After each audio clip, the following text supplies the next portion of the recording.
merekomendasikan kepada pimpinan untuk dibenahi terkait kinerja. Nah, contoh yang lain adalah tata kelola benda sitaan. Benda sitaan hasil penggeledahan, hasil korupsi yang sudah menjadi barang bukti. Nah, tata kelolanya itu masih masih konvensional, sehingga kadang-kadang pimpinan KPK sendiri tidak tahu kemana suatu benda sitaan itu statusnya, posisinya pada saat yang paling akhir. Itu contohnya.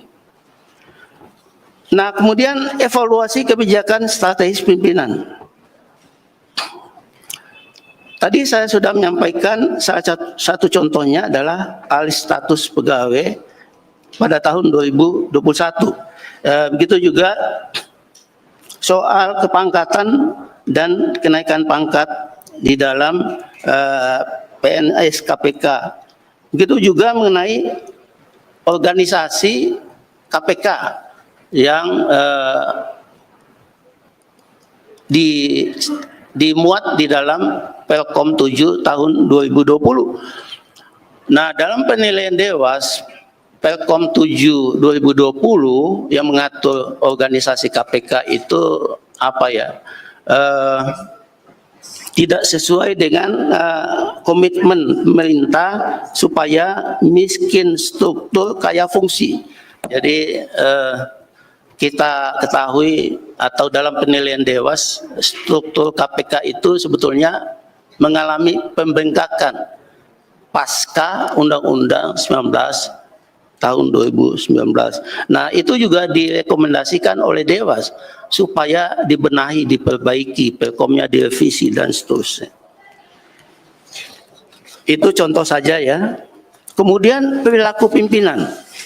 Tadi sudah dikemukakan oleh Ibu Albertina bahwa dalam penilaian Dewas pimpinan KPK belum dapat memberikan teladan khususnya mengenai integritas. Ini terbukti dari 3 pimpinan KPK jilid sekarang yang kena etik.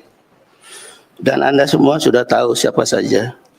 Kemudian juga dalam penilaian kami di Dewas 5 tahun ini, pimpinan belum menunjukkan konsistensi dalam menegakkan kolegialitas dan sinergitas. Nah, hal ini bisa kita lihat misalnya muncul secara publik, misalnya statement pimpinan A mengenai satu kasus, kok bisa berbeda dengan statement pimpinan B mengenai kasus yang sama. Nah, ini tentu kami di Dewas sangat menyesalinya.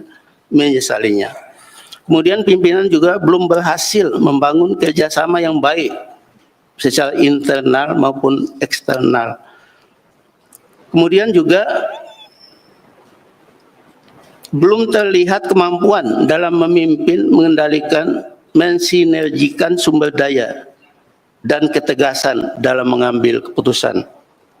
Jadi mungkin ya kalau kita menggunakan bahasa apakah pimpinan KPK itu ada atau memiliki nyali, mungkin ada tapi nyalinya masih kecil. Nah, ke depan itu dibutuhkan pimpinan yang memiliki nyali besar dalam pemberantasan korupsi. Nah, terkait kinerja pegawai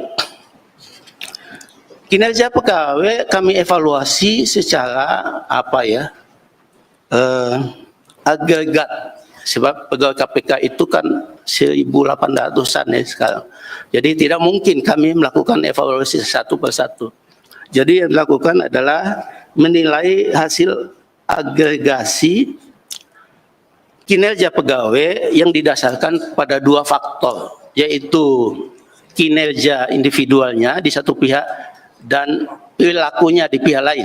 Perilaku itu yang ditinjau oleh pimpinannya, oleh lingkungannya, oleh bawahannya, oleh atasannya, dan seterusnya. Mungkin ini pokok-pokok terkait dengan evaluasi kinerja pimpinan dan pegawai yang dilakukan Dewas selama 5 tahun ini. Terima kasih Pak Ketua. Baik.